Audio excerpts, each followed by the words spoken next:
everybody, and welcome back to the Dice Tower. My name is Zee Garcia. I'm Camilla. And I'm Chris Yee. Today we're talking about top 10 games that deserve, nay, will kill for. One of us will kill for. A second edition. I've gone too far. Not all of us are going to make it out of here alive. The quiet people are the ones you have to worry about. Am I quiet? No. I hate to break it to you, but you're not quiet. No? No. No. In fact, if I could give you a piece of advice. No, I don't want to die today. I don't want your advice. No. Anyway, everybody, so what are we talking about here? So a little bit of it is not just a game that's out of print and sort of needs to come back, but something that we're hoping will come back into print with tweaks. I specifically went with things that, not that I disliked, because then I don't really care, for a second edition, but stuff that I wouldn't mind if they took another crack at it and maybe tightened up a couple of little things. These are games that I enjoy. Every single one of these games are games I enjoy, but I could enjoy more. Yeah, something about every single one of these games disappointed me. Okay. And that can be anything from the components to the quality of the components' usability to the fiddly nature of rules, or just the actual production value, something like that. Something about every one of these just like... Something for... I want to pass that along. Pass that along. Pass it along. For me, some of them are games that just feel like they're missing a little bit of something. Yeah. Or just they maybe are still currently in print, but I would like to see kind of another crack taken at that theme and that setting. Makes an already good game into a better game. Yeah. Right, and I mean, I'll say some of these are not that old either. These are ones that have been reviewed by the channel since I've been here. It's just like, you just kind of missed it on that first pass. Rather than a second printing of this, I would rather you do just a second edition. Yeah, not a hit print again. How did you guys rank your lists? I tried to do it. There's not really like a surefire way. Like my number one, I'm most excited about, and then around like number 6 onward, I'm like, I guess it's kind of how excited I would be if there was a second edition. Yeah, I think if I heard the announcement tomorrow that they're doing a second edition of whatever, I'd be like, ooh, that's awesome. And it looks much better and whatever. Yeah, that's how it is for me. It's I ranked these based on how badly I think they needed it. Or how angry the issues where it's like, stop printing this, or you always have to come at a problem from the point of view of anger. Have you noticed that? Strong disappointment. You're also not very quiet. I don't know if, I will say this, I have a slight cheat on my list here because I know that one of these games, one of these 10, is being reworked for a second edition. I will not tell you which ones. It's on there. I had one I discounted because it was very recently announced. I mean, I don't mind telling you because it didn't make my list, but I almost put Run on there. But I know that it's being picked up by 25th Century. Yeah, they just did the Kickstarter for it. And that's the one that they're reworking. If they were just hitting reprint, it would have made the list. Because it's like, no, tweak it. But because they're actually tweaking it, I took that off because it was just announced recently. All right. Some of mine nobody's asking for. I'm excited to get made fun of for those. Yes. Oh, super. All right, here we go. Let's kick it off.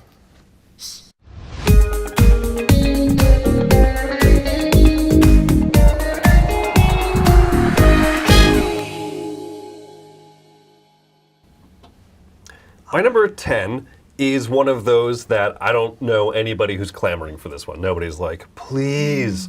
It's a very forgotten game from not that long ago, like maybe 7 or 8 years ago, called Parfum. This is a Queen game, and in it you are... these are the same designers as Fresco, also by Queen. And Fresco is a very robust, full game that has had lots of expansions. Parfum just kind of died on the vine. It came out. It's very charming. It's relatively pretty for for this type of a game.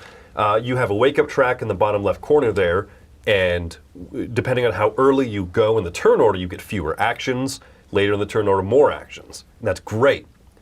And then the actions are gather some dice, roll them, try to get resources to appease customers looking for different fragrance profiles. And unfortunately, that's it. Like, the game feels good. It has a good structure. It's got good bones. But then there's not enough meat there. It's one of those things, there's customers of different colors. You're like, ooh, is there set collection? No. Oh, okay. There's like a little bit of dice mitigation? Yeah, reroll or points. You're like, oh, okay, but where's that little extra that takes us from like a competent, good game to something that I would more so expect from the designers of Fresco, from people who are a little bit more established. It's good, but it's just not good enough. Kind of like that box. Yeah, that's uninspiring, we'll say. See, that wasn't violent. That was not violent. I am you. proud of you. There we go. Gross. Yeah, have not played this. Yeah, I don't know. It sounds like a little weak sauce. There's a lot of games like that, though, to be fair. So this one particularly charmed me. Like, what it does right, it does right. And so, there's so many games that are like average, but this one's like above average, but not enough. It frustrates me because it feels like it's readily apparent that there's something more needed, and it's almost in there, but it's not. That's weird, yeah. Yep, so you got my number 10, Parfum. All right, my number 10 is a game that I'm imagining, mind you, will soon get an announcement for a second edition because Renegade Game Studios has been reprinting the other stuff from Avalon Hill, but they haven't announced a Vegas Showdown yet.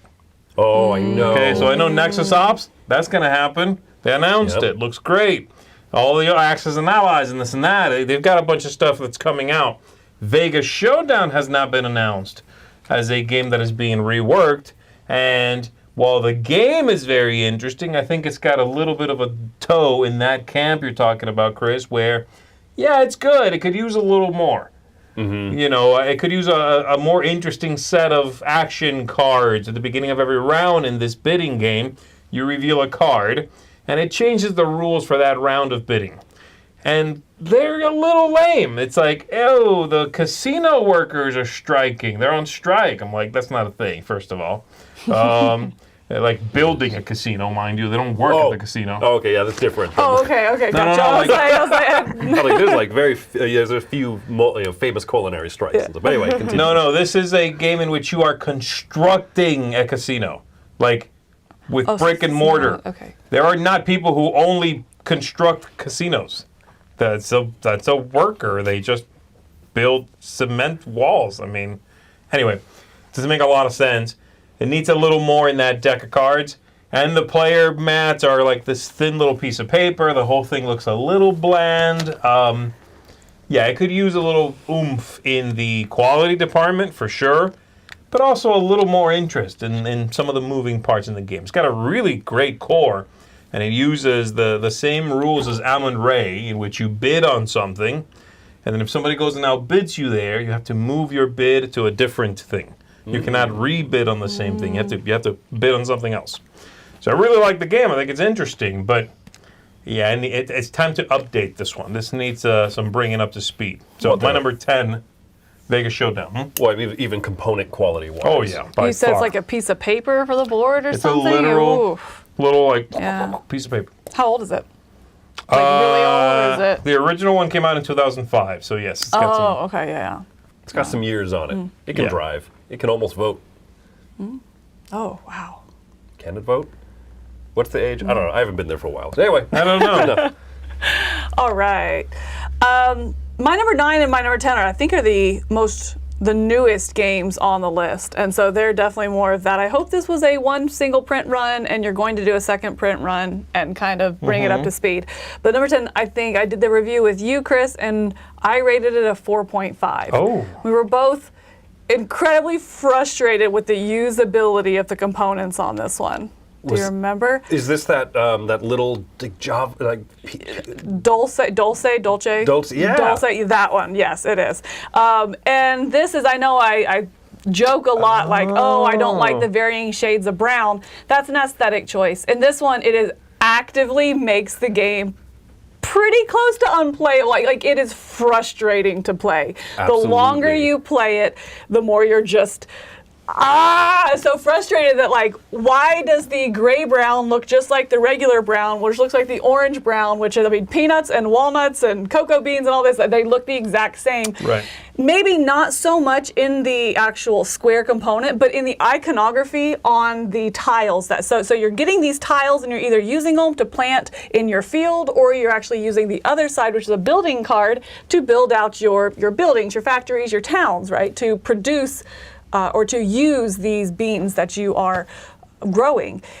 But each of those beans has a life, I guess. So you can use some Like a beans more, life. like more than others. So you can use them 3 times. So you can get 3 uses out of them because they're a little hardier or whatever. Like a genie. Like a genie. Everyone knows walnuts and the genies of the nut world. Right, but it has this really cool way to show that with these rings, you know, and like the dark brown is on the outside and the lightest color is on the inside. So if you have that bean on the outside color, you can move it to something else of a smaller ring kind of thing. So it has this neat, I think, really kind of innovative way to show that some beans are single use, others are multiple use, you know, and you kind of have this countdown to it, which really leads you to a lot of planning ahead and when do I actually harvest those beans, making sure I have the building set up so that I can get the full use of that and not have to get rid of it before it's served its full purpose. So really interesting decisions. But by the end, I'm ready to burn the game because I'm still like, I don't know, can I use this again? I don't care because I can't tell what color it is or what ring. Can I move this here? Oh no, 3 turns ago I shouldn't have moved that because it's light brown, not dark brown. You know, it's just the game actively gets in its own way to where it's really, really frustrating. I'm surprised you remember this much about this game. Yeah. Because it's also very slight. But you're right, It it's is. got a good idea going on. It just Yeah. needs Oh my goodness. more time in the I oven. can't disagree more with you guys on this one. That's why I remember it so much, because I did think it had some interesting decisions to be such a small game. It was really interesting on, does it go in my field?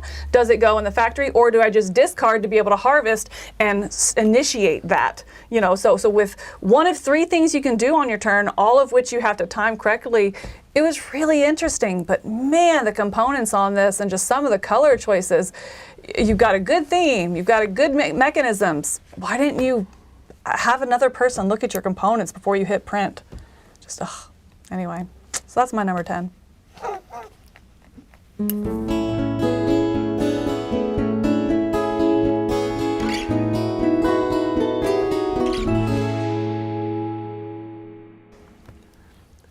My number 9 is not going to be met with too much resistance because I bet very few people have played it. This is one of those winsome train games. My number 9 is called Northern Pacific.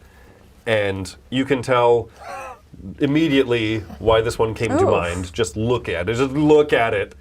I refuse. It's so sad. Oh man. This isn't a prototype?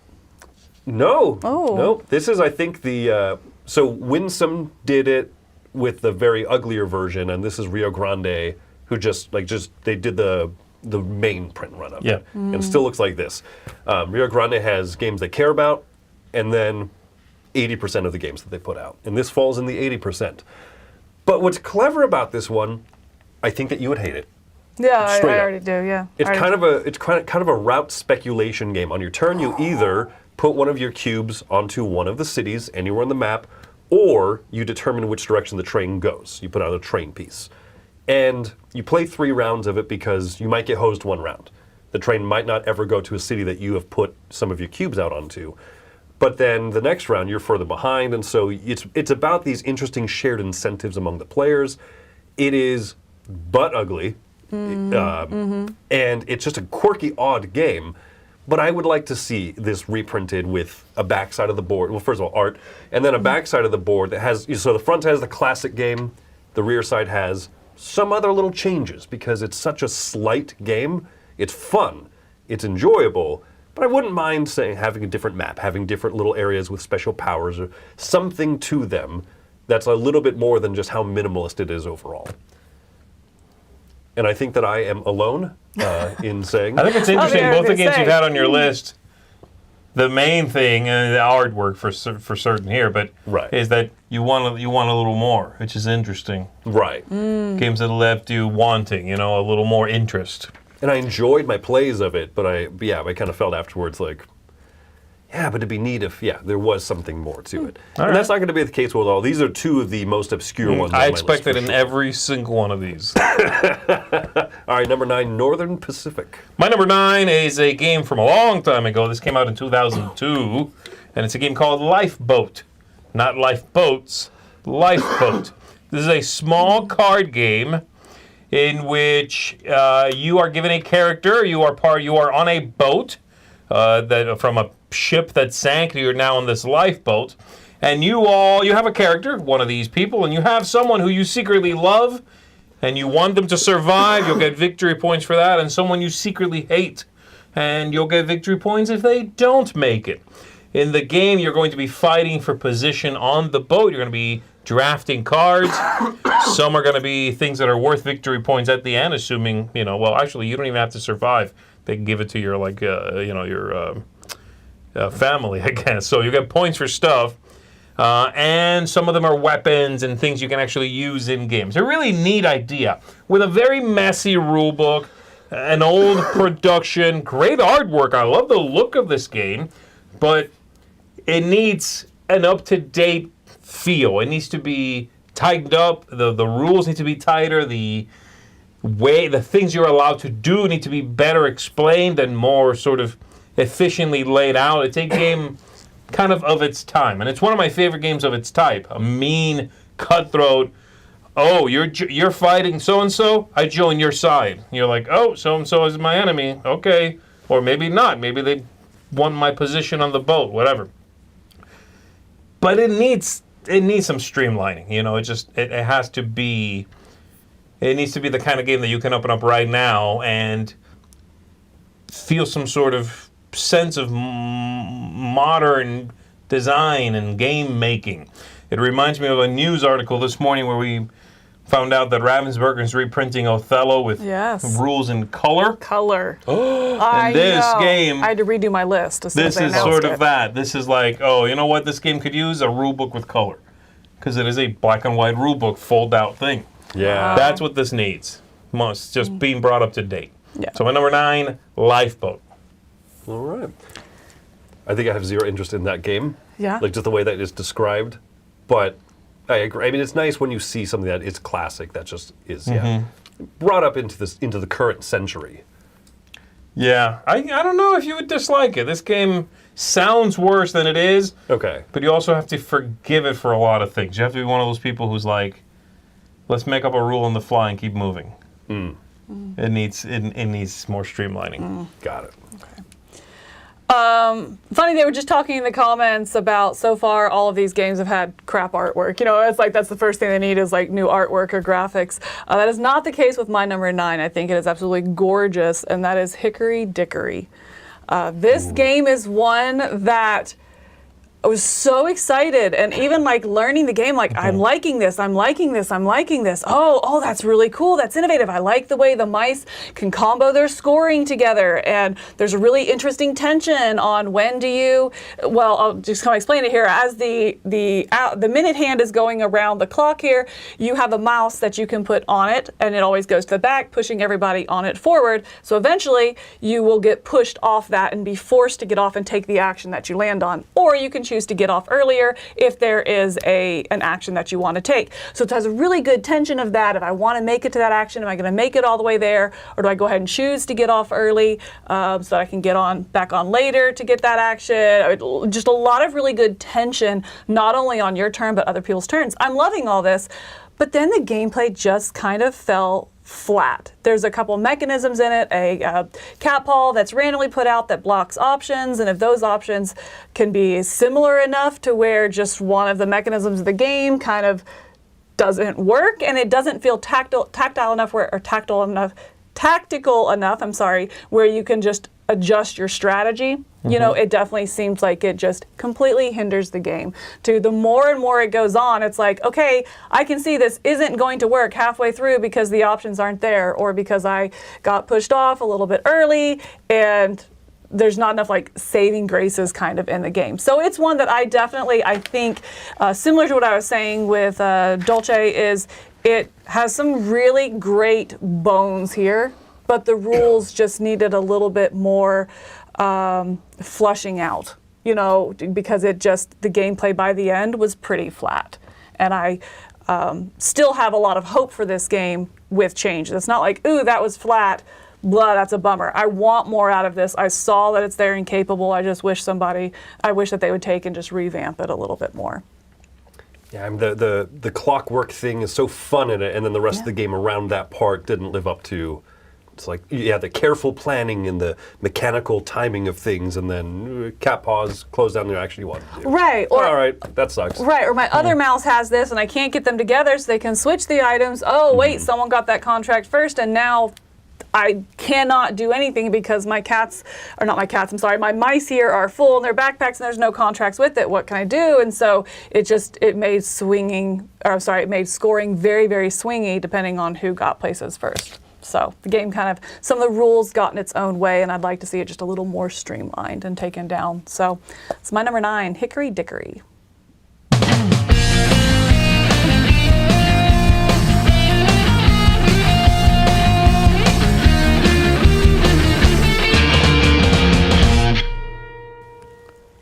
All right, number 8 is, once again, actually a beautiful game. I consider this game to be really, really good looking, and that's because I like the source material of the book series it's based off of.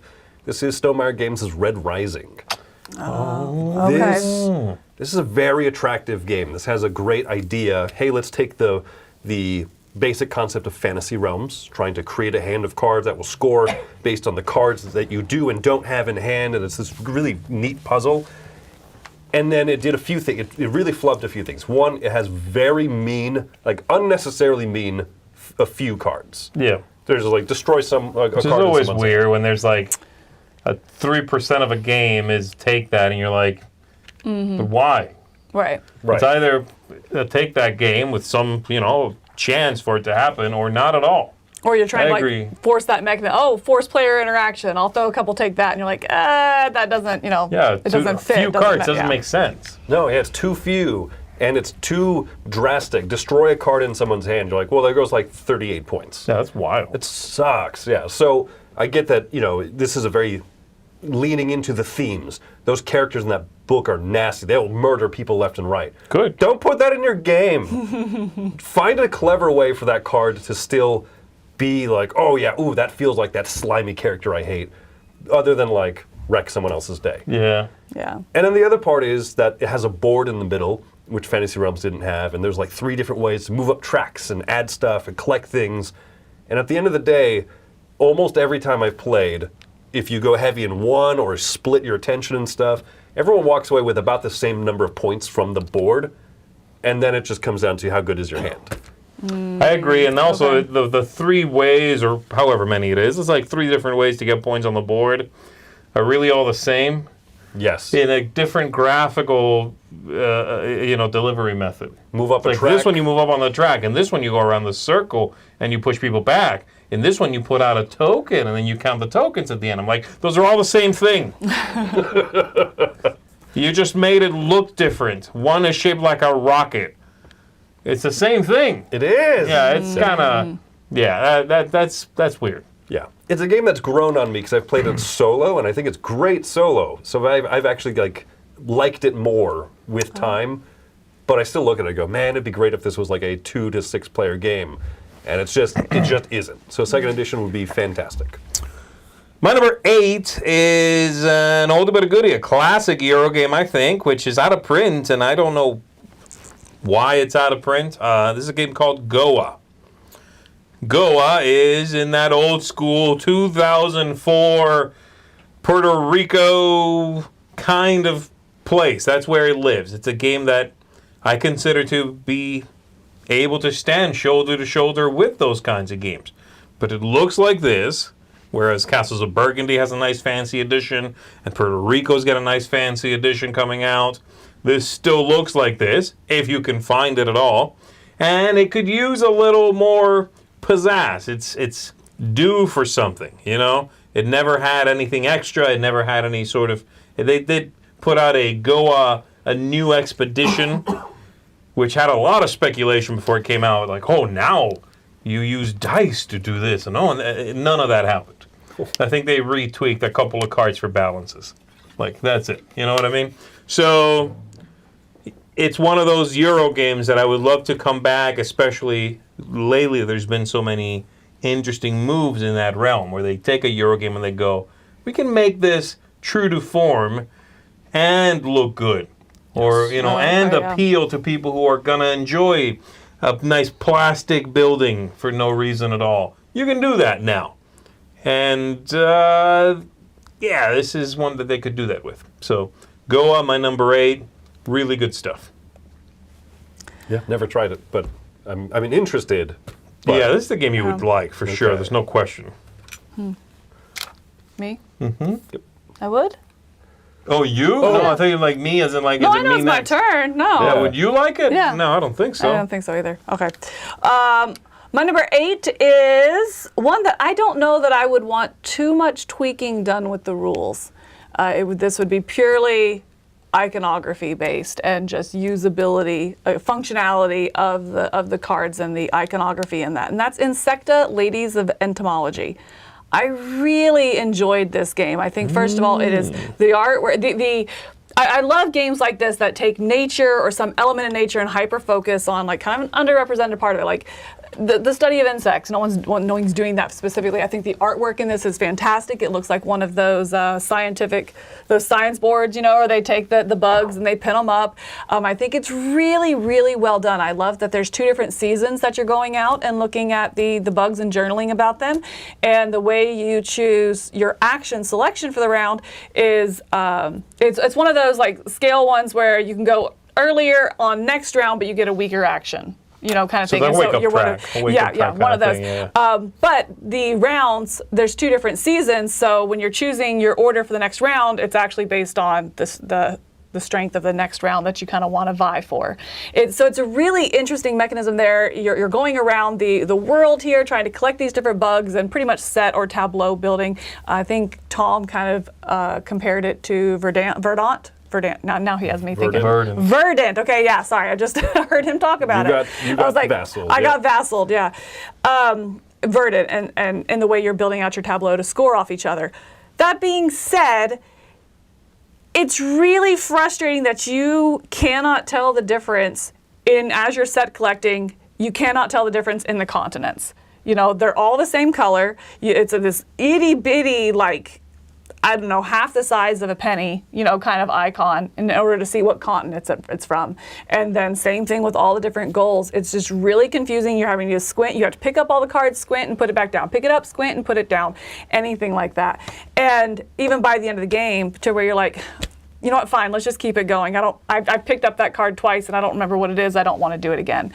So for that alone, this has not hit my table, and I don't think it will hit the table. I think it's something that could definitely have a second print run with an overhaul of that iconography and just the usability of it, and is ready to go as is, because it was a really engaging gameplay that just it will not hit my table. So yeah, that's my number 8, Insecta.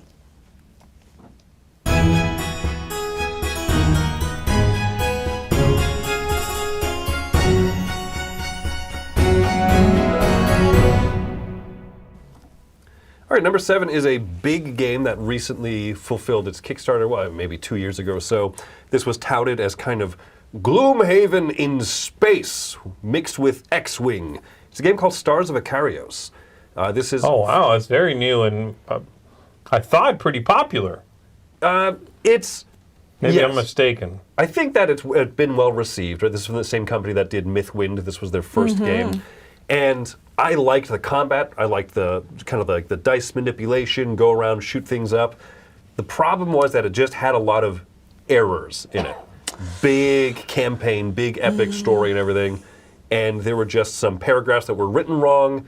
There was a lot of errata, FAQ type stuff that they had to clarify. There was one particular journal entry that was the same paragraph, copy and pasted 5 times on accident. What? There were just mistakes with it. It was a game I enjoyed a lot, but Tom and I both came in at a 6.5 rating for it, just because it had too many of those obstacles and those little fumbles along the way. I feel like that speaks to how good the game is, though, because with those huge errors for it still being a 6.5 is like, all right, it must have been very swingy. Like, I could have been a 9, but because that seems really high for as big of an error as you're talking about. Right. Wow. It looks like they're doing a version, like they're doing a reprint apparently, or like a reprint campaign for like a 1.5 version. I think that will fix a lot of the stuff that I've mentioned, like the text and those types of issues. I also wish that they would go through it and they'll do this reprint. It'll cover up some of these issues. Not cover up, that sounds wrong. It'll fix some of these issues. But I do also wish that the game itself streamlined a few things, because you're adventuring through space doing battles. Then you can go down to a planet and kind of seventh continent it. But also in between that, you're flying your spaceship around a different type of map with cards out. Oof. And I just feel like each of those aspects is fine. Trim them down to like mostly one, dabble a little bit in the other. Just, kind of bring it down just a little bit, because it's big space epic. That's cool. They did a little too much. Yeah, that reminds me of like, there's this old story, from Klaus Teuber, who made Catan, where he made this game, and I guess was showing it to companies, and much like J.R.R. Tolkien when he wrote The Lord of the Rings, and they were like, no, you're insane. This has to be 3 books. Klaus Teuber took this gigantic game and broke it up into 3 games. One of them was Catan. The other one was the one where you're exploring the jungle and putting up the little paths. So he had this whole giant thing where you like approached the island, then you built on the island, and then I don't know what the third thing was. And he's broke them up into 3 games. I feel like this whole 3 games in 1 box thing is so prevalent now. Kickstarter, I think, is to blame for that. Yeah. Where people go like, oh, this game can be... We have a co-op part at the beginning where you approach a planet. Then you compete on the planet's surface. Then you go underneath the planet. And that's a disc flicking game. You're like, no, make 1 game. I don't need a ready-made game collection in a box. Yeah, that happens a lot, so yeah, I'm with you. Yeah, so I think this one just kind of narrowing the focus a little bit, making it less, but those fewer parts better and cleaner. This would be amazing, but still, as is, I like it. So yeah, Stars of Icarius. All right, my number 7 is the one game on the list that I think they could pivot here and go the other way and make this more mass market, cheaper, simpler, smaller. I should be able to pull it off with like a tab at Target or something, and get it for cheaper. Okay. It's a really neat production. It's a game called Wicked Witch's Way, and I don't know if you guys know what that is. It's this dice game from 2006. It's a Bruno Catala co-design. And in it, you have this big book. I don't understand. Okay. Oh, man. I don't understand the cover. I just see there's a bunch of witches flying around. So the game's about I'm going to reenact the cover. I'm going to point my legs Don't straight. do not do that. No, we need to stay on the air. This is a racing game. It's a bunch of witches racing. You represent one of them. You have this big book that you open up and you play within it. There's 2 compartments.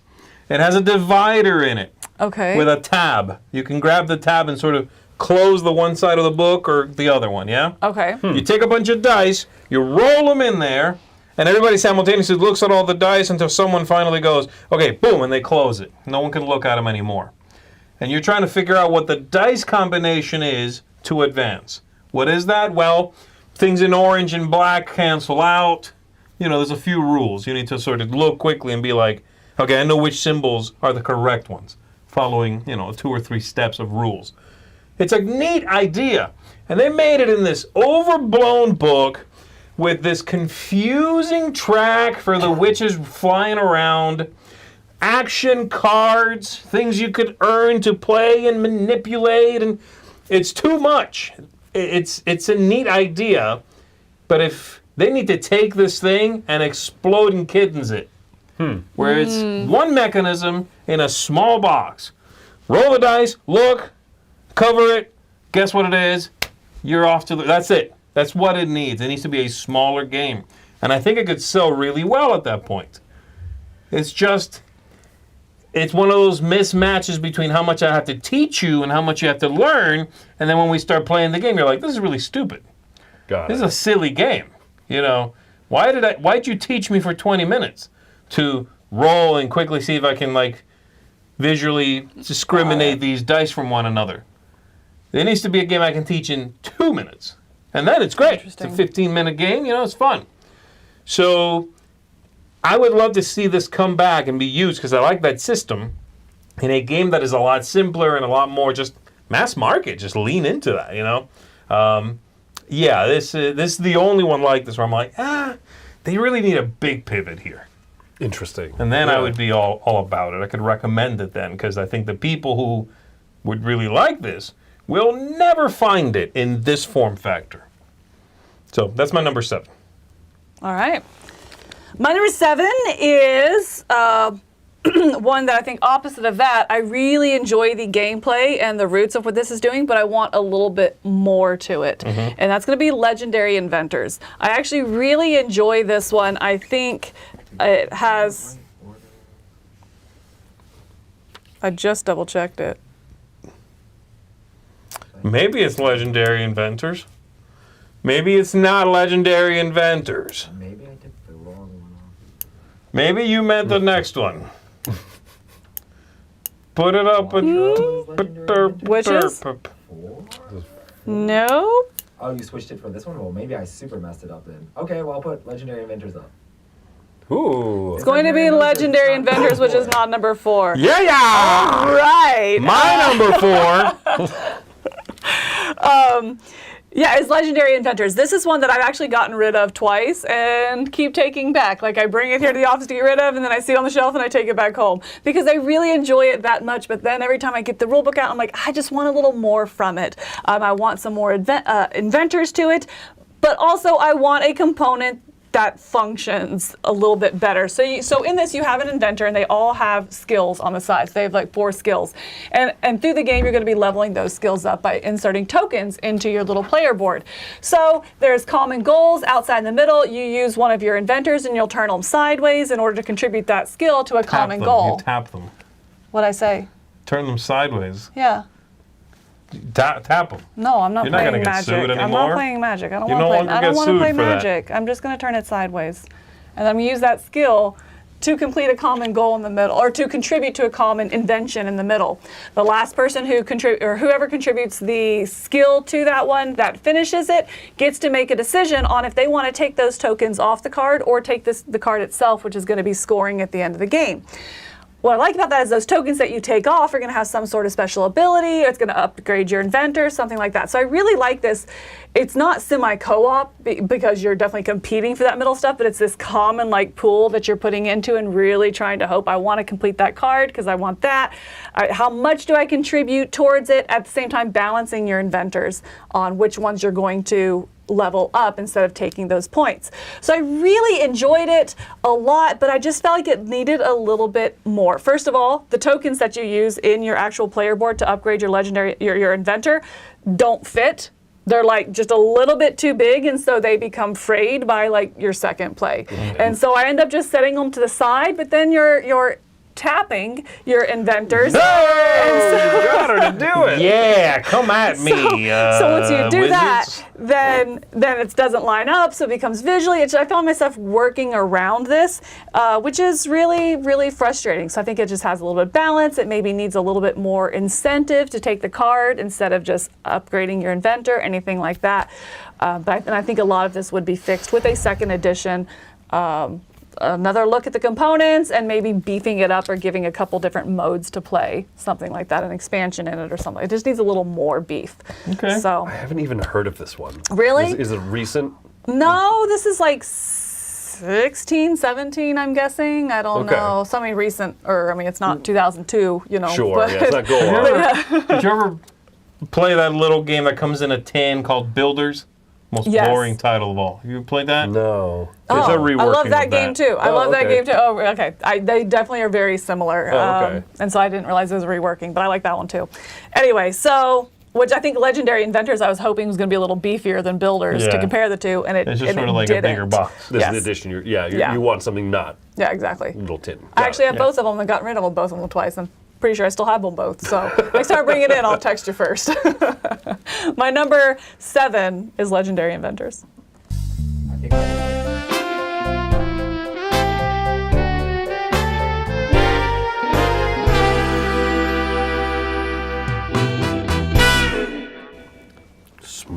sultry jazz. Jay.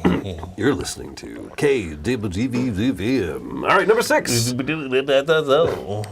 Number 6 is a game that I've played once, and I cannot tell you exactly how it plays because it's a little bit too asymmetric.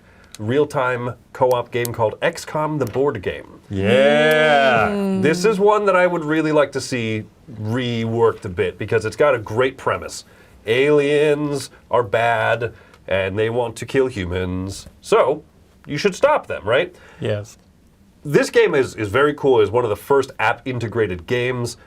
It's come a long way since then, right? And the other thing is that there are different stations that you play or different character roles that you play in this one that are so specialized that I had no opportunity to know what the other 3 people were doing. I just had to do my task and do it well enough to not drag down the team. And I looked up and like, oh, you did all that part? Cool. Okay. I didn't know that happened. Yeah.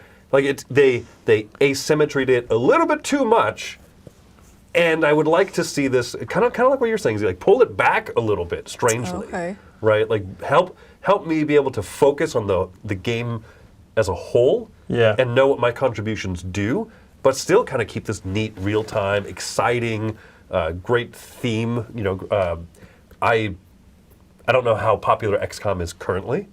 Right, probably it's kind of faded. I don't know. It's a nostalgia's coming back around, so I'm sure it's popular. I don't know if they'll have the license, but it's based on a video game. Right. Yeah.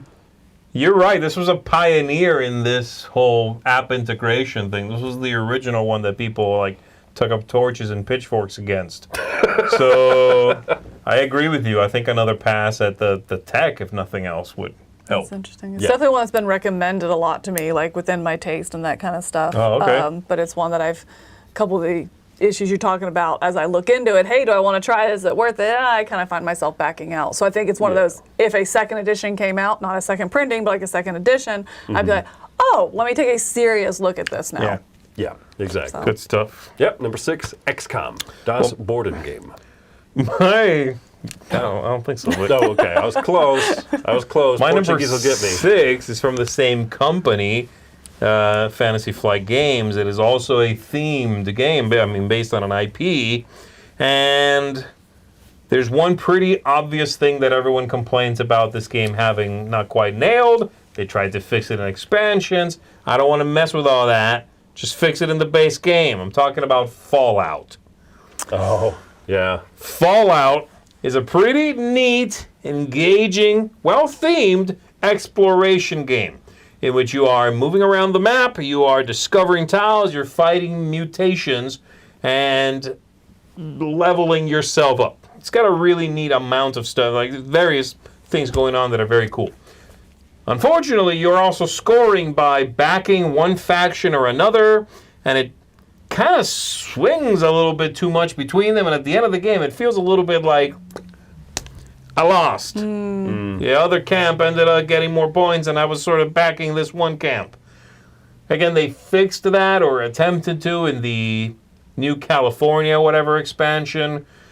They've tried to kajigger it, because everybody just about was like, yeah, the game's neat, then sucks. And I would love for them to just have another stab at it. Salvage those things that are good, streamline those things that don't work, make it a more interesting game, not just to play, but to finish. And then I'm back in again. This is one I enjoyed and kept for a while. It just was, the fun, definitely, you could tell it was just like slowly dwindling by the end. I'm like, yeah, is it over yet? You know, it's that kind of game. It's funny, Luffy points out it's the video game contingency of board gaming, right? And we were just talking about this earlier. There are better board games coming out now that are based on video games. And it's, take another stab at these. I agree. Yeah. It's kind of like back in the day, if a superhero movie would come out, you'd be like, it's going to suck. It's a superhero movie. Now, you expect the opposite. Right. Yeah, If it's kind the of superhero movies, I mean, they are like the biggest movies in the world now, right? And I think video game board games are the same thing. Like back in the day, it was like, oh, they made a board game based on Mario something or other. You're like, it's going to suck. You know, you're going to go to Toys R Us, get it for $12, and it's going to suck. Now, I expect them to be good. Yeah. Right. Yeah. My number 6 is one that I think is ripe for a reprint, and it can even keep the same theme. I think it's very time appropriate for it to come out again, just with some upgraded artwork. And it is going to be Butterfly. I know I'm kind of a champion of this game, but it is an abstract game at its core that I think 100%. Oh! This should have been on my list. I didn't know where you were going with that. It's right. It's a nature game here, but not really. It's an abstract game where you're a hedgehog, and yes, and you're Abstract? You're a little hedgehog. You're a chunky one. No, nature grows in grids. Okay? Yes, right. How dare you call this an abstract? And you're going around, and there's this one hedgehog that everyone's in control of, and so on your turn, you're going to in a straight line as far as you want. You take the tile that you land on, and you can always turn it 90 degrees. So you're trying to collect sets of different animals for different varying scoring things. For example, one of them will be a multiplier of itself, so it's the number of tiles are equal to the number of full tiles you have, so Sure. 3 times 3, something like that. Another one is, it is no points if you only have the bee, but if you have the bee and the honey pot, then it is 9 points or something like that. So you're looking for the set. So all these different ways to score the items. And again, it's this little communal hedgehog that you're controlling. So what do I want to take versus what am I setting my opponent up for because they go next? And then are you putting them in that great position to get that bee to combo with the honeycomb that they already collected, something like that. So it's an abstract game. You share the hedgehog? Yes. And so the game ends when there's no more legal movement for that hedgehog. Oh, I see. So it's kind of like that guy walking on the carpets game, the Marrakesh. Yeah. Or kind of like the donuts abstract, where you go determines what the next player can do on their turn. I like that. Yeah. I haven't played because of the cover. Right, and that's what it is. And the title. They need to change the cover and that title. It looks like it's something you're going to play with your toddler, right? Yes. Like, that's what it looks like to me. And you play it and you're like, no, this is actually clever. And it's cute because your hedgehog is out. I don't know why your hedgehog's out there collecting bugs, but he is. I don't know. Sure. He's hungry. He's hungry. But it is cute, and there's more to it than what it looks like. I'm not going to sit 100%. down with my 4-year-old and play this game, but that's sitting on the shelf what I think it's going to be. And so I definitely think that, again, with nature games being so hot right now, this is it's a good time for it to get not a graphics overhaul, just an artwork overhaul, and just be re-released. I mean, it's an abstract with a cool theme that can definitely look better and be more appropriate for the type of game it is. So number 6 is Butterfly. I really, really want a reprint of this.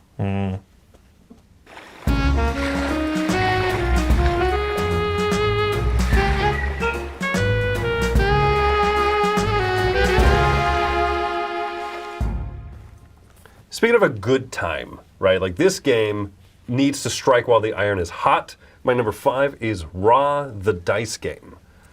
Yes.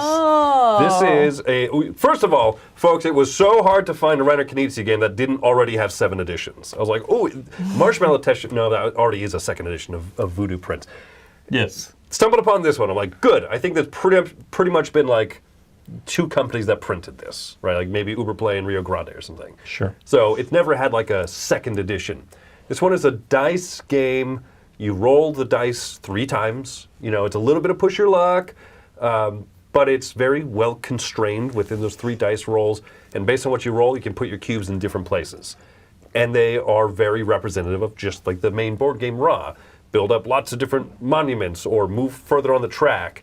And it gets rid of the auction, which is shocking that it still feels so much like Raw, but it does. It does in a small little package really well. And it's definitely time. Like, 25th Century came out with that masterful edition of Raw. Throw this one in there too. Make it a little companion piece, right? I Strike while the agree. iron's Use some hot. of that Yeah. artwork. You have the assets. Use that, and Make it fit. you're right. It's ready to go. Yeah, it's already Yeah, I a great agree. game. Upgrade from the cubes to very few games come out with cubes anymore. Right? There are a lot of times even just like shaped resources, if not screen printed. Yeah. You Yeah, can- that's true. You can make this look great. Yeah, So, yeah. And number 5, Raw, the dice game. that's a good pick. Yeah. My number 5 is one of the more expensive games on the list because it's deep out of print. And I think for this one to come back out, they're going to have to jettison this theme because they're not going to have access to it. I'm talking here from Fantasy Flight Games again, Space Hulk Death Angel. Space Hulk Death Angel. This is a skinny little card game, a cooperative card game in which you are Space Marines shooting your way through some corridors on the Death Angel, which is a ship in space, and you are fighting the... I don't know what they're called. What are they called? Roy, you know. Gene Stealers. The Jean Stealers. They love jeans. They love Levi's. Oh, like denim? Uh-huh. Yeah. Yeah, name another jeans company, because I can't right now. They love Lee's, Levi's, Dungarees, Wrangler. Wrangler. Like We have a the winner. Jinko. Jinko. Jinko Terre. No, jeans like your DNA, like your genes. They steal jeans. Oh, okay. They're mutants. There's I some weird. recognize you guys were making a joke, but I was still not sure. I was like, I understand you're being silly, but I don't know what it would No, actually they be. are. No, they are like some, again, alien-looking things in space. Anyway, this game came out from Fantasy Flight Games back when they had the license to Space Hulk. They do not have that license anymore. They're not going to get that license anymore. But they could certainly release this game again with a new theme. They have the, you got the Marvel license? Let's go. Where is this game at? They could make this game again and put the Marvel license on it. I mean, I technically know why. It's, I think, a, what is his name? The designer who's now doing Unexpected Games. Oh, Kniska. Yeah, I think it's a Kinetska game. I'm not, if I'm not mistaken, he's one of the designers or co-designers. So I'm sure Fantasy Flight isn't going to be doing it. He's not there. But I would love for this game to come back out with a new theme, with whatever it may be, because it's a neat sort of. I don't tend to like games in which I have to run multiple characters, and in this game, it's one of the very few where I really, really don't mind. I have a team. They're kind of faceless. They will die. You're going to lose them, and I don't mind. I treat them as a collective, and I enjoy it in this game. Oh, okay. So I really like it. Dice-driven, simple card play. I like it a lot. That's my 5. Jason, can the second edition be acid washed? Okay. As of last summer, my number 5 was my favorite game of all time. So no spoilers for upcoming lists, but Is this Obsession? no, Spirit Island. Spirit Island, okay. Spirit Island. I think it is time for this one. The iconography. That's interesting. The iconography in this one, it works for me because I know the game so well and I can now explain it. But, you know, hey, no, that's a town, not a city. Oh, okay, well, what's different? Well, the difference is a town is only 2, a city is 3, and you can tell because of the number of peaks on the buildings. But by that point, I've already lost you. You're like, ugh, you know, and so there's just a lot of, and on the cards, it looks just that ugly as well. You know, what's the difference between invaders versus the actual explorers versus a town or a city, and what does that actually include? You know, is invader everything, or is it just a town or city? And so there's the iconography leads to a lot of questions in this game, as well as it's just, I mean, look at that board. This is such a thematic game. And you would never think that. You would never think that. I do not think that. It is not at all, because I mean, you play your spirit and you're so asymmetric, and your power cards that you have really play into what you can do on the board. The board is functional, and I appreciate that. I also appreciate the other side of the board, if you turn it over, is a really thematic side of the board. That's pretty much not usable because you can't tell the difference of the land types. Right. So which one do you want? Do you want the pretty board that is really confusing but you can't really use, or the ugly side of the board, which is very functional but doesn't sell the theme at all? So there's this really disconnect. My jam. Right? Yeah, right? So there's this really frustrating kind of disconnect between such a thematic game, and the powers and everything, the mechanisms just make so much sense that don't come through in the artwork. The iconography kind of kills it, to where when you're teaching this, you're really just slogging down that teach and that gameplay. So I think that it's time. It has 3 expansions now. I guess Branch and Claw was actually part of what you were talking about earlier, where they took the game, they split it in 2. Base game. The first expansion was actually part of the base game originally. Good job. Great move doing that. Good job. Yeah. But yeah, so that first expansion is kind of an expansion. So they have like 3 expansions now. You know what? Just put it together, overhaul this stuff, and just give us a good second edition. Queen it. You know. Or take it and or take and just, here's your second edition box, and then spirits come individually, in their individual packs, and you can piece it together, similar to what we see with like Final Girl or something like that, where you can kind of build your own if you want the spirits or not. So anyway, I love this game. It sounds like I'm complaining. No, I'm not. It is my favorite game of all time. It sounds like I think you are complaining, and I'm glad to see that you finally have seen reason. Finally, I can see something. And realize this game sucks. Watch your mouth, you dirty man. What? This is fantastic. I will say this. I'll give you this much. I don't know what I'm giving. I'm not giving you anything. I was very disappointed when this showed up at Target, a version of this, and it turns out it's the same game. Yeah. I really thought they were going to do a Target version of this game, as in a simpler version of this game. From what I understand, that's the second edition I'm hoping for. From what I understand, that's what Target approached Eric Royce, the designer, with, and he said, no, I'm all for. So as a price point entry that they actually ended up settling on instead of a gameplay, watering down the gameplay. That's fine. I'm just saying that's a second edition I would be behind. It's more like a spin-off, right? But right, it would I would be, love a spin-off that makes this game simpler so I can No, play it. I don't want that. I love the gameplay so much. I No, you absolutely adore the gameplay. don't understand what you're saying. It is perfect. You need to stop. I just want a second edition. Like I said, I don't have any problems with the iconography, but I do remember learning the game and it being such a hindrance, and then trying to teach it again to other people, and just being like, just trust me. It's a town. And they'll be like, a city, and inside I'm like, no, it's a town, which is different than a city. I understand why that's confusing. Just trust me, So anyway, I just think it's time. It deserves it. It's a fabulous game. It deserves it. Number 5, Spirit Island.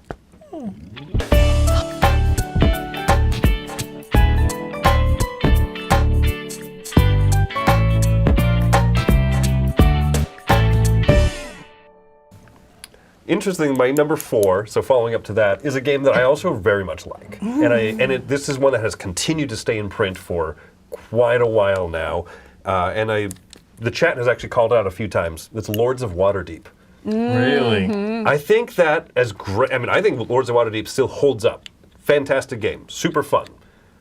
But you look at that cover, and it doesn't look as good now as it did 15 plus years ago when it came out. I think it was about 15 years ago or so. Really? It's that old? Wow. It's been around a while. Or maybe it's 10-ish years or something. It's been a while, for sure. I forgot to look up the date on it, right? And you look at the map, and it doesn't... What you described, Zee, the other day about watching X-Men 97, you're like, oh, this looks like the old animated series. And then you watch the actual old animated series, and you're like, this looks rougher than I kind of remember. Yes, your mind sort of brought it up to speed. Yeah.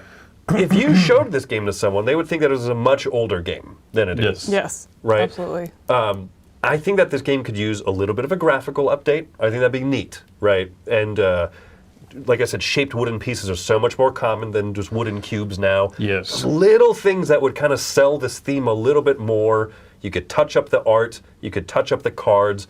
You could make it so, for example, the mandatory quests, when you draw that card from the intrigue deck, you don't see new players always go... Because they're printed sideways. I hate that so much. And those are the only ones that are printed sideways. The only ones. Oh. So these secret intrigue cards, you always see people like turn it or like nod their head. Oh, I wonder. Like, I wonder what they drew. So just little things like that. Wait, so it's a secret type of card, but you can tell they drew because they have to read it sideways? Because every other intrigue card is, That's so dumb. It's printed landscape. That was an expansion thing, right? No, that was base game. Really? Yeah. They never fixed it. Ooh. Yeah, but yes, do a second edition. Bring in some of the stuff from the expansions that just like fits so nicely into the core of the game, and then a year or two later do a new expansion, second edition that has some cool new stuff. Like there's still a lot of life in this game, but just modernize it a bit. There you go. Number 4, Lords of Waterdeep. Mm-hmm. My number 4 is from 2016. It is a game from Antoine Boza, and it is a game called Oceanus.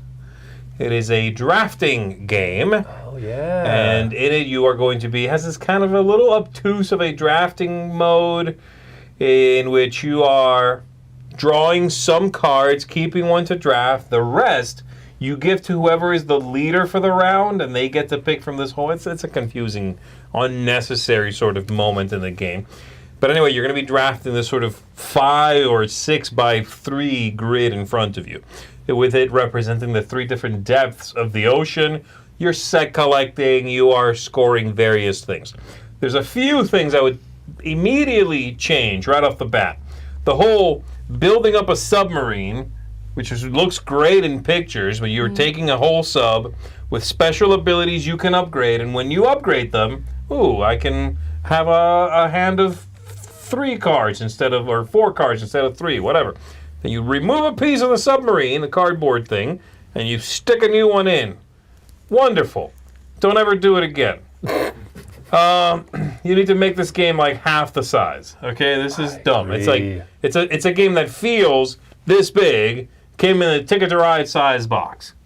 So get that right out of there. You don't need it.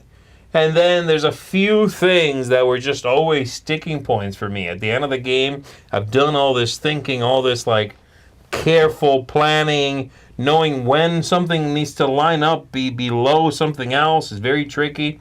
The last thing you do is you have these little divers, and you can deploy them to the bottom, ideally to the bottom, and then as they surface, it's the very last thing you do in the game.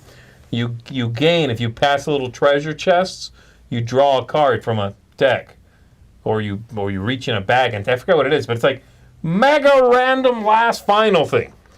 It's like, here, roll this 20-sided die, and that values your final score. I'm like, wait, hold on, why?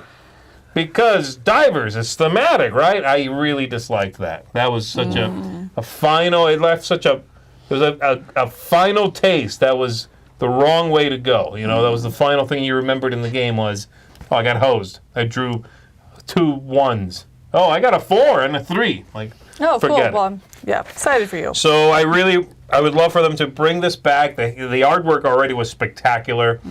It could be a smaller form factor. They could jettison some of the extra sort of look good in pictures sort of things that sold a game or hopefully sell a game, though I don't think this game sold well.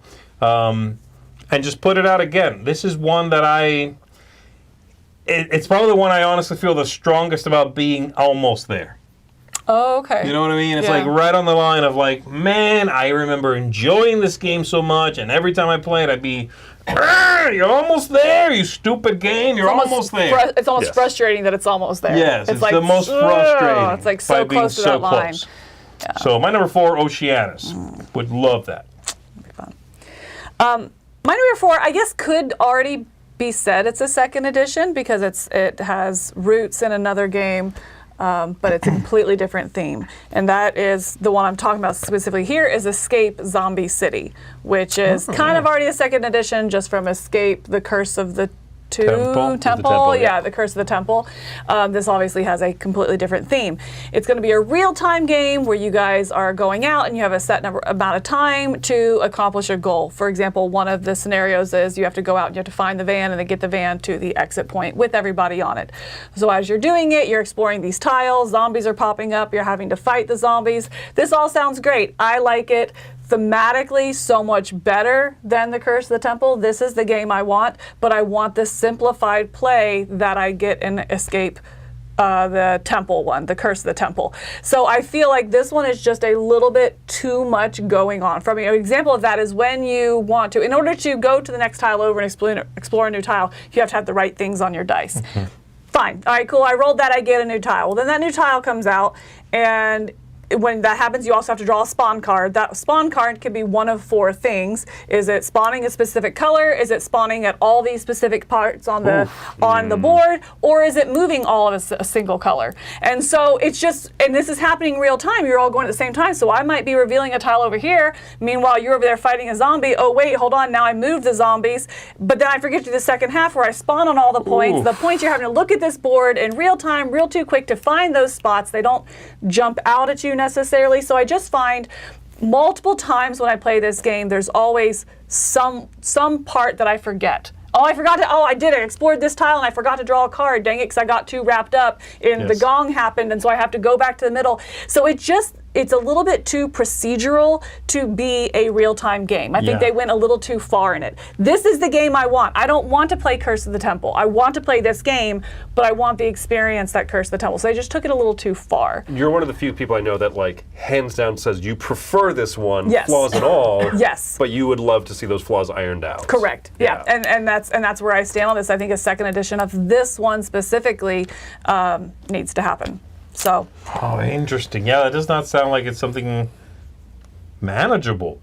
I mean, again, that was the beauty of Escape the Temple, is that you roll frantically. You're flipping and rolling and this and that, and help me, I'm locked. Okay, sure. But I'm not like, flipping and then card and zombies spawning and okay, back to my dice. Like, no. Those dice, I was rolling. That's all I was doing. And I'm fine if they always spawn. That deck should always have a spawn, or maybe the tile itself, it spawns on the tile when you actually flip it over. I think there's other ways that they could have just streamlined that process to when you flip a tile, for example, it's not one of 4 possibilities it could go, or 4 steps, whatever it may be. I mean, another part of this is you're actually fighting zombies, and they have specific symbols you have to roll on in order to kill that zombie, to take it off the board. That's fine, but if there's standees, the symbol's at the bottom, so it also has this little bit of visual error. You're like, dang it, I sounds like didn't. A pain to play. So it is, but I still love it so much more than the Curse of the Temple. It's just these little things could have been ironed out because it's real time. They have to be ironed out, and I think a second edition could pretty easily fix those things. So yeah. Okay. That's my number 4, Escape Zombie City.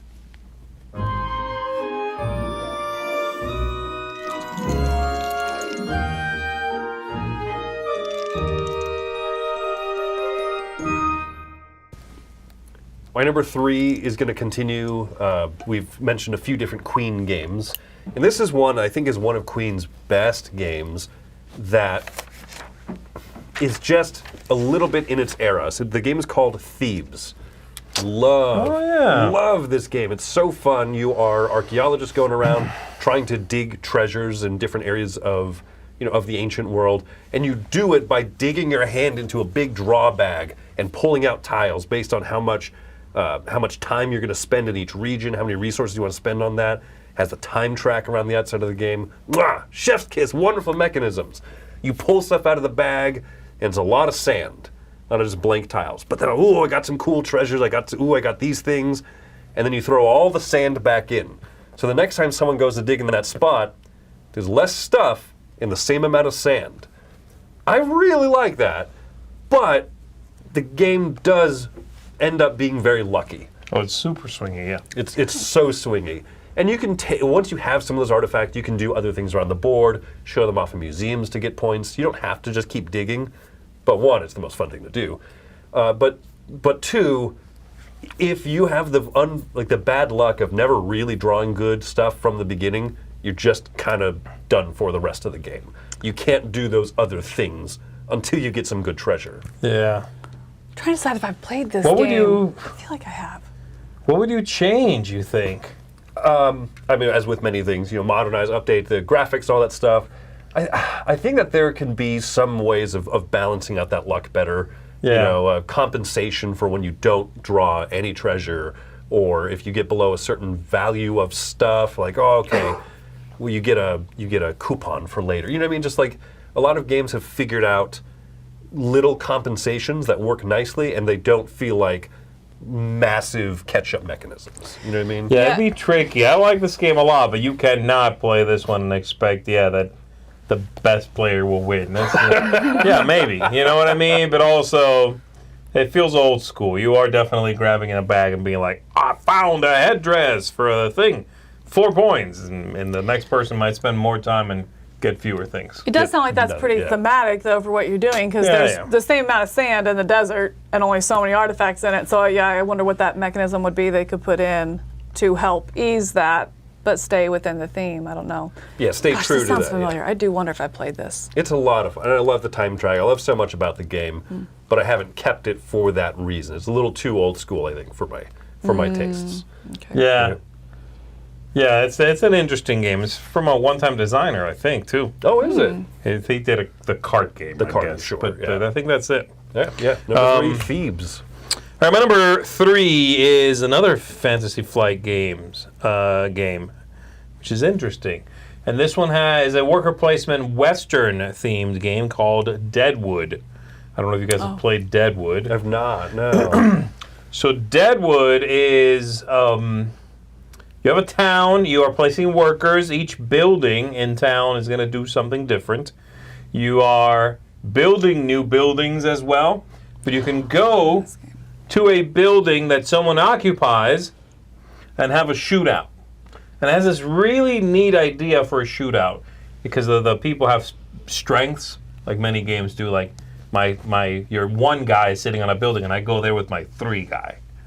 So because the difference is 2, I get to roll 2 dice, and on a 6 I kill your guy. On a 5 or a 4 I just wound him, which is like half death. Okay. So whatever the difference is, I get like a roll on that right away. Boom, I surprised you. But then after that, if you're not dead yet, then we roll off against one another. A single die each time. And again, it could be a wound, a 4 or 5 is a wound, or a 6 is a kill.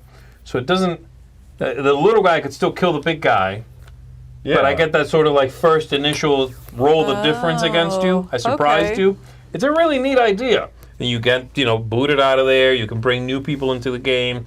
You build new buildings, like I said. The game had a couple of weird ideas. There's this sort of weird train thing that you see there on the board, and as you build train tracks, if they cover a building, then that building gets destroyed. And that visually, it looks like a whole mess because it looks like there already is train track there. I thought there was, yeah. Oh, Yeah. that's It's okay. just- The that is opposite. that Yeah, is I thought so where too. train track can go. It will be a single train track from the bottom, so it'll go this way, then maybe this, then maybe this way again. But it looks like there's already like this. Yeah. The world's weirdest train station is already printed on the town. So can you build on top of that? The train tracks? Okay, no, you cannot build on top of the train track, and the train track will in fact destroy the building that's in its way. Wow. Okay. So it has this sort of like push and pull with the train and the buildings. It's a really neat idea. The game's fairly small. It's a little simplistic, but it definitely could do with a second edition where they add interesting new buildings. This game has some years on it. Interesting new buildings, a better graphical design, just a little more oomph because by now I think it would feel like, oh, this is sort of like worker placement 101. It's a little old school. We've done new things. We can change this up. We can add new ideas. With how many worker placement games exist, my goodness, you can, the well is deep on what they could do on something like this. And I would love to see it come back. I really like this setting as a game, for a game, and the concepts were always just fun in Deadwood. So my number 3, Deadwood. My number 3 is one that I have actually recommended multiple times, but every time I recommend it, it comes with this caveat, and that caveat has kept what I think is every person I've recommended it to from not getting it. You know what I mean? You're That's why really I bad. feel, You're very bad at recommending But I games. mean, I also feel like I have to give that. You know what I mean? Because I don't want to praise the game. It's like, hey, just so you know, though, It sucks. this is not, and that's not what I'm saying. I'm saying it gets in its own way and it makes it fiddly. And I know you've played it and you had the same complaint, but this is Fossilis. Fossilis is the one where you have the board out, little sand, sand and yes. tiles out in the middle, and you're going out and you're digging for these fossils, these dinosaur bones, in order to complete a dinosaur and ultimately collect different kinds of dinosaurs or staying within the same period to have set collection kind of scoring. The toy factor is so high on this, and it works so well, and it's so engaging to go up and be able to slide these tiles over to look in and hope. You're talking about that, like holding your breath, like, is the bone I need there? It is, or it's not. And so you're actually excavating as you go through, it feels like, and maybe finding what you need and moving around. But man, do the rules of the movement of this board, this middle section here, get in its way. So it makes sense thematically. Sand is malleable and sand cannot move rock, but rock can move sand. Clay is in the middle of those two. If they're stacked on top, what can move, if the lighter one's on top, then you can move the top with a higher one unless it's lower. I mean, it just feels like this whole, it's like, so many rules. And I love it because it's simple enough for you to play with kids, except for this part right here. You know what I mean? It has the toy factor. You're going to get There's kids that nice involved. caveat, yeah. There it is. It's Play like, this game with your kids, but they have to know the U.S. tax code. Right, that's kind of what it feels like. It's like the set collection of it has the toy factor high enough for them, but yet it's engaging and different ways to score enough that it's going to keep adults involved as well. It also doesn't look super kiddish, but it still feels fun. It's everything I want a fun game to be. But just the movement of that sand in the middle has just keeps it from coming to the table. Yes. I think it's a really neat design of the middle and the way you fill it with the bones, and then you put this little cover on, you shake it, and then you put the tiles on, and you really don't know what's down there. Yeah. Someone doesn't have to seed the board. So production-wise, it's there. It's just a really good game that the movement of those tiles on top really gets in its own way. Yeah. And for that, it's like a second edition, just streamlining that. I know there's different house rules out there for it. I think that warrants a second edition. I mean, if there's like some generally accepted house rules and things like that, then, that needs to be official and bring it out for everyone to enjoy. Well, a second look has to be taken at those things. Why does everyone keep house ruling the same few things? Right, or complaining about those couple things. Right, exactly. And I think, again, thematically, I understand why it's there. It makes sense. But then just go with one kind of resource or something like that. I think it could have been streamlined for sure, so that you get more into the meat of the game, which is having fun and excavating and then completing your dinosaur cards. So, for me, number 3 is Fossilis.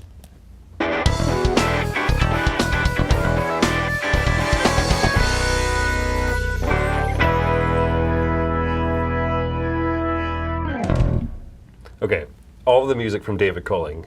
David Colling, I think, is the music guy. Yeah. I really like these. They're like just making. It's very good. Yeah. Very good. Yeah, I we're like hearing it a them lot. as you're hearing them, and they're wonderful. Yeah. All right, my number 2 is a game from a very smart designer named Ryan Courtney, who has, to this date, done 3 different games with pipeline-type, domino-type cards and stuff.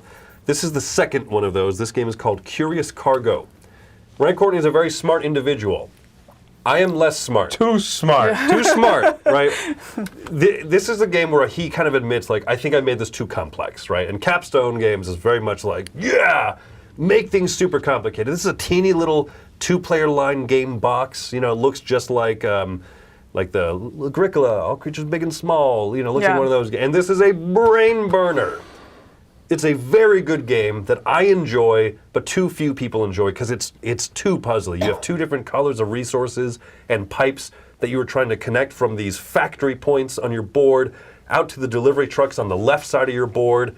And then as you get new trucks, you ship them over towards your opponent's board where they can try to lay out pipes to intercept those and steal them for points. I didn't realize that. Yeah. Ooh. So you get points just for producing them, but if the opponent can do this really intricate puzzle to also steal them, they get points too. And he said, there's the 2-color rule, and then on the back side of the board, the B side, there's 3 colors. That's how you do it. This is easy mode. This is really strictly for children. Right, yeah. Fossilis and Curious Cargo are just games for babies. Right. Baby games. That being said, it's an unassuming box. You wouldn't think there's that much in it because it really is this little box. It's kind of a playful cover. It's very misleading in that. He has admitted, he's like, it should have been 1-color pipes, and the variant is the 2 colors instead of the 2 and the 3. And I absolutely agree, because this game I don't think sold terribly well, even though the people who enjoy it love it. It's too brain burny for hey, you want to play a quick little 2-player head-to-head game? Yeah. You're gonna come away from that woo, that was hard. That was a very interesting puzzle. So an expansion for it was supposed to come out with a solo mode and some other fun little doohickeys and modules and stuff. And I think Capstone kind of just said, we're not gonna print this expansion. I don't think it sold well enough. Okay. So I think just doing a second take at it, a second edition, simplify it, and then make what the current version of the game is, the B side. Right. I think this would be more well received. Okay.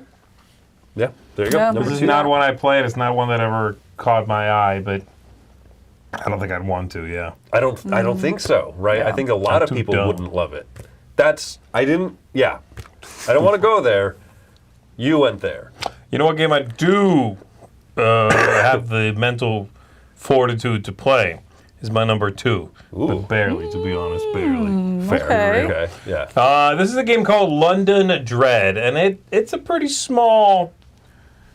I don't know if it had a lot of penetration. Have you guys played this?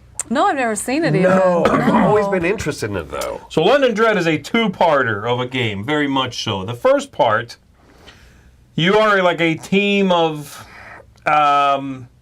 it's turn of the century London, right, late 1800s London, and you are trying to stop evil, wrongdoing baddies from enacting their suspicious and evil plans, right? It's that trope.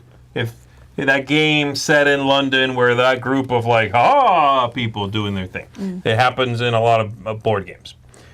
In this one, the really interesting thing is that first half of the game, you are programming in real time. You have 10 minutes or whatever.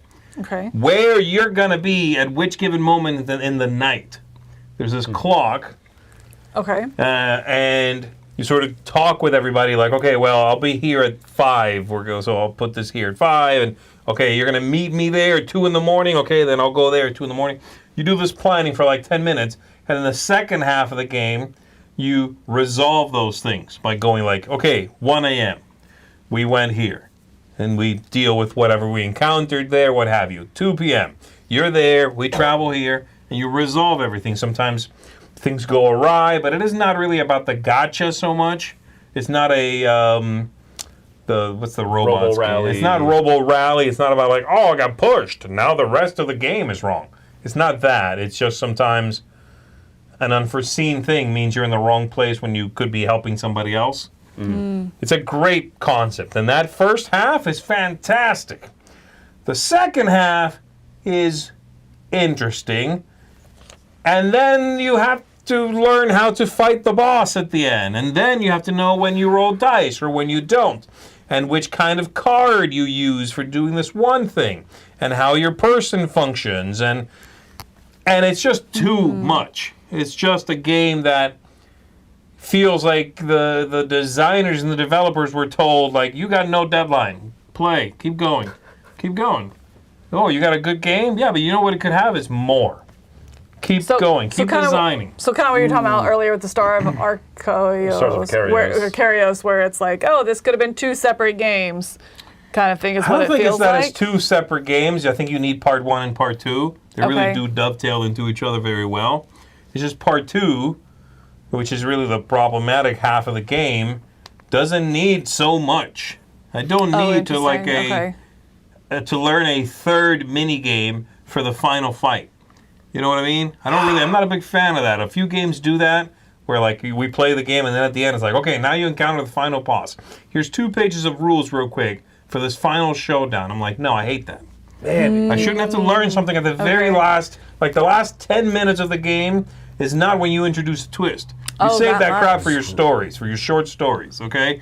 Not a board game. A game that should have been on my list is the Cowboy Bebop Space Serenade deck building game. Right. For the exact same reason. Such a fun game as you go through the whole loop of it, and then they want to make it the TV show, so you have to fight the main antagonist. And they need new rules for that. Okay. Yeah, just let me go catch catch bounties for a while, and then count up points. Done. No, you have to fight the big boss, and here's a bunch of rules all that these change. rules, yeah. Yeah, so in this good one, it call. suffers from a little too much, messy rules. It needs tightening up. But the setting, that first half and second half feel, it is wonderful. That stuff is really captivating. It just kind of falls apart. So that's my number 2. All right, my number 2 is, you were talking earlier about a game that you said it's so close to that line that it just, Oceanos maybe, that it just frustrates you that it's not there. That's how I feel about Monsters on Board. I remember doing this review, yes. and that right there was my exact reaction. I was like, I'm rating this somewhere between a 4 and a 9, and I don't know where yet because my love of the game is like, man, is it up there? It's a 9. I love this dice drafting. I love multi-use dice, which is just so cool that you might be drafting it for the color, you might be drafting for the power on it. There's a lot of different things going on your own little board that you're building up, but also this city, which is how you get the resource. You're controlling 5 characters going through this city. I love the way all of this comes together. But holy smokes are the components so infuriating. I played with the deluxe version, and half of the deluxe components I think are absolutely required. The cardboard cars that come in this are complete trash in the retail version. Yes. They're complete trash. I mean, I love building stuff, and I love putting together inserts, and I love putting it. And I was just furious in this. I should not have to use glue to put together a cardboard card to draft dice. I was so mad. You could just use a flat piece of cardboard; it would work better. Right, exactly. Something. I mean, we've seen it done in other games, done better. So anyway. That's frustrating. You have to have the upgrades for that. But then the other half of the upgrades are not well balanced, so they fall over on your player board all the time. When they fall over, you got to remember where they were because it really matters as you're going up these tracks. There's a big difference on where you're on that track, as in that track may or may not score, depending on where it's at. You have to know that if a component falls over, you just set yourself back. You're like, can we all agree I was here? I don't know. Sure, why not? And so you need the non-upgraded components for that. But then you don't have the double layer player board. It doesn't fit right. Some of the tokens as you're going through the town, they don't fit on the spaces. They get in each other's way, and it doesn't matter if you have the standees or the miniatures. So I was so frustrated with the components that by the end I was angry. Also, there's no player aids in this, and for something like, it's not as much as like Too Many Bones or something like that. I'm definitely exaggerating there. But with something where it does have a lot of symbols in it, and you're drafting specifically for those symbols, and they all have a similar style to them. They are different, and you can tell the difference, but they stylistically are kind of like, wait, what does a potion do again? Hold on, what is that compared to this footprint over here? There's no player aid for everybody, so you just pass the rule book around the entire 2 hours you're playing this game. Yeah. But It's been a really nice therapy session. it has been good, but man, is the gameplay so fun. I agree. love the mechanisms of this game. So somewhere between a 4 and a 9. I don't remember what I came down on it. Depends on how angry I was, how recently I'd played it, I guess. But I want a second edition of this one just for the components. Retheme it if you want. I don't care. I love the mechanisms that much, but just give me functionality because it's infuriating how to try to get this to the table. Especially, this probably would do better with a retheme, because I thought that the whole monsters walking around the town getting spook juice or whatever the crap, it was weak. It did not help the game. Okay, it had great interesting artwork. You know what I mean? Like, that's cute. I like the little werewolf and the Frankenstein's monster. What's the game about? Because none of these icons make sense. Right, and that's the thing. That was definitely a disconnect. Yeah. That being said, I really like the theme, and I think it would do. It could have. I really like the theme. I enjoyed it. Your monsters are going through the town, and they're scaring people, getting that spook juice, so you can throw this big spooky party. I'm good with it. But I also am fine with the retheme because it was that frustrating of an experience. It would lead me to question less, where does the spook juice come from? I don't want the answer. No, I never asked that question because I didn't want the answer. Thank you for planting that. Monsters drink urine. Yeah. Roy Button, we're good. Yeah, no. There we go.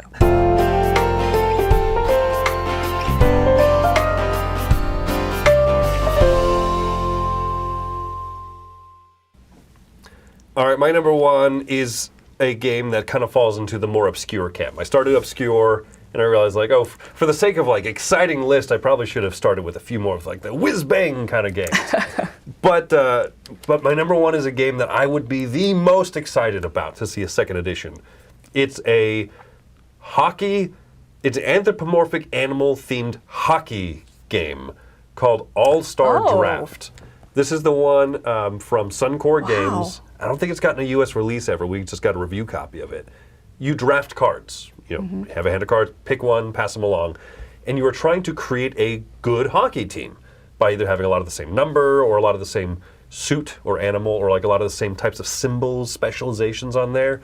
And it has a really great tiebreaker system. Everyone reveals their team. You keep that team, you draft a second round, and you're drafting a new team. But since you're the coach, you're allowed to swap up the lineups just a little bit between each of your team rosters, basically. And then you do a third round. But then, like, the biggest twist that makes this game different from just like, it's another good drafting game. And then you scoop up all of the cards that you drafted over the course of the game, lay out the best team of 5. If there's 6 people around the table, right, you lay out a team of 5 that you hope to be good.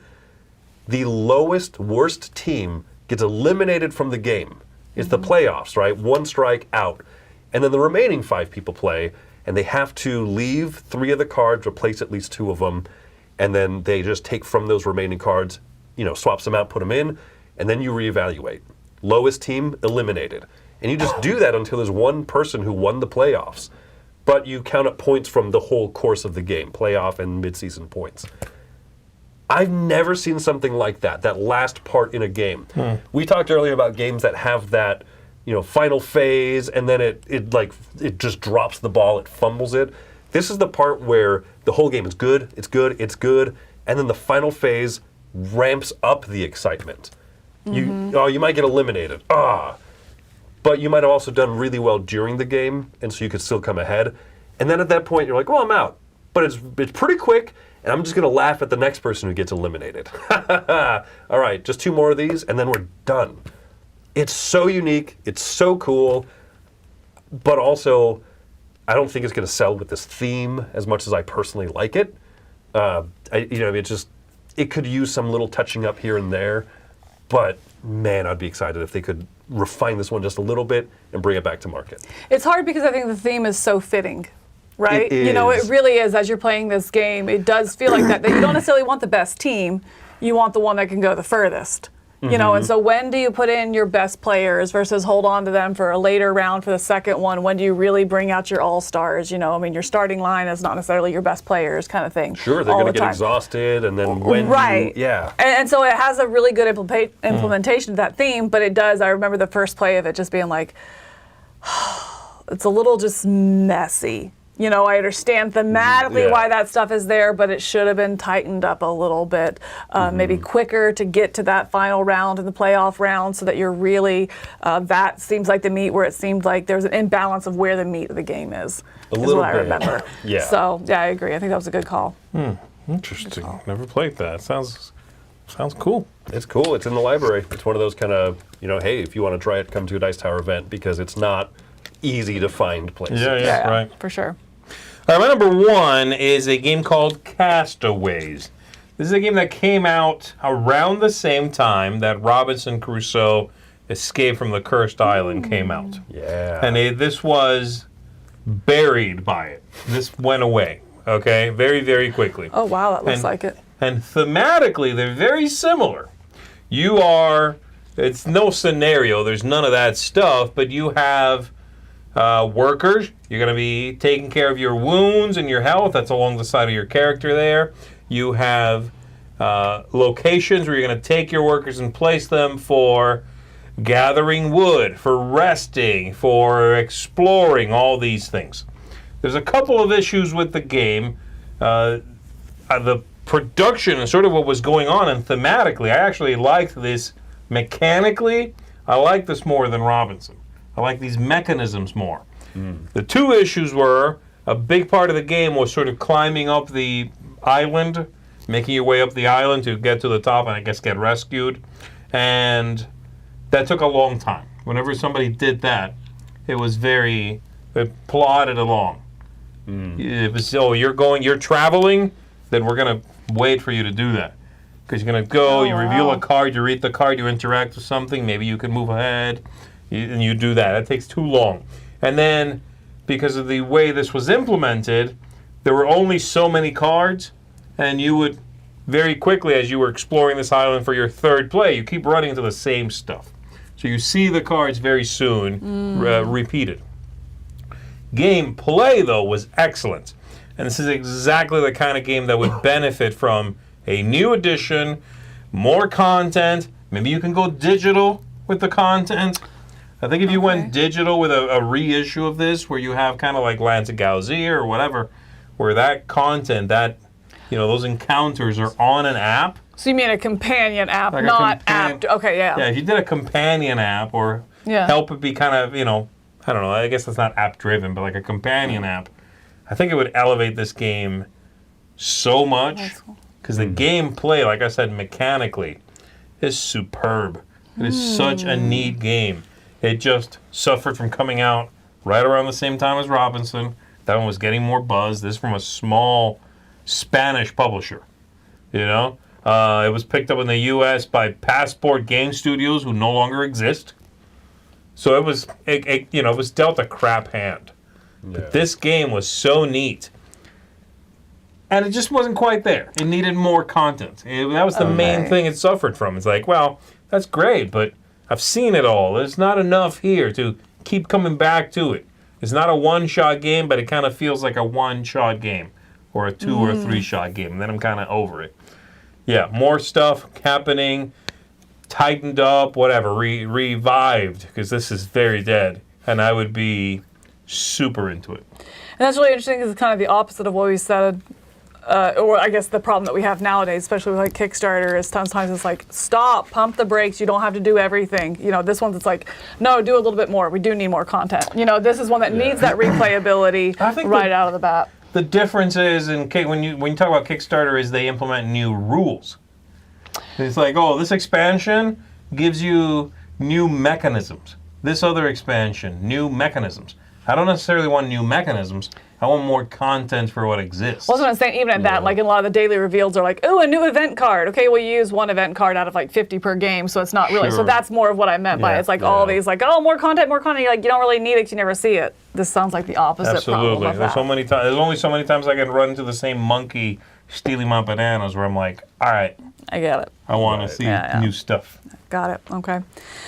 My number one frustrates me that we now have 3, versions of the game out and that they're not compatible. I really am frustrated that there is not a base game of Horrified with multiple things coming out afterward that can then be integrated into it. You're on your 3rd iteration and honestly, they're getting worse. I do like the different themes that are coming out, but we're seeing more and more rules errors. We're seeing more and more like complicated or unclear monsters how to play, printing errors, things like that. I wish they would just wipe it clean and say, you know what? We're going to go back to Horrified. Here we're re-releasing it, our 2nd edition. Future monsters will be in monster packs or in expansions that are then compatible with this board that you have, but you get your base board. It works. It functions with very clear monsters to start with that are then compatible with future ones as well. I love it. I think it solves the content problem. You want more content? Cool. We'll release expansions, but you still have the base game. The game is fantastic, but it needs to work with itself. And these games, the problem with them is they're so similar that I can't justify owning more than one. Right. Sure. But you want the monsters. Yeah, I'm like, oh, cool, yeah, the Chupacabra. I got to have some of that Chupacabra love. Yeah. I just don't want to have the whole game again. Well, and it sounds like if you ask anyone, and a lot of people love this whole, love a game in the They series. love El Chupacabra. Right, They have a preferred one, but they go, I really do like this part of the other one more. You know what I mean? Like, even in the favorite one, they're like, that part is better, but I'm not going to own that one. And someone who owns this one is like, well, except for... I really like this theme the best, but I'm not going to recommend that one because this one has clearer rules, or the monsters are more approachable, or this one has typos. Doesn't have has typos. One hard to understand monster. Right. Exactly. So I think it's time, rather than bringing us another new theme of it where you get everything, give me an entry point, a 2nd edition based on the first one. You start with that rule book, use that one as your template, and go from there. Just give us a solid new starting point. It's a good game. I'm going to buy it. Make it expandable. I love that point. Exactly. Yeah. Absolutely. Kind of like unmatched, where you can like throw in anything, or Tales to Amaze, where you can like throw in these different things and let it play against each other. Let me build my custom one each time. So that's my number one. I like it. I like it. Thanks, Zee. You ended strong That's today. the nice thing you said to me in like 2 The weeks. nice thing? Is that what you just... nicest thing you said to me. I literally sounded like That's the saying, nice that's the thing. nice That's thing the you nice said to me thing in you 2 said. weeks. Yeah. Like, that's right. That's Don't you very forget nice. you get That's one. right. You met your quota. Don't you forget. One a month. The next 2 weeks are going to be rough. That's right. All right, everybody, that's going to do it for us today. This one long, boy. But that's 30 games, no crossover whatsoever, right? No. Nope. 30 different games that need some reprinting. They need some love. So if you're a publisher, get out there, start hitting these people up, and bring these games back. All of these would be, well, all of mine would be insta-buys for me on a second edition. I'm like, done, take my money. In 1 month, I expect to have heard at least 5 of these announced as being reprinted. Northern Pacific ain't happening. Except the Rio Grande mentions on the list, yes. All right, there we go, everybody. Thanks very much for tuning in and watching. My name is Zee Garcia. I'm Camilla. And I'm Chris Yee. We'll see you on the reprint. Take care.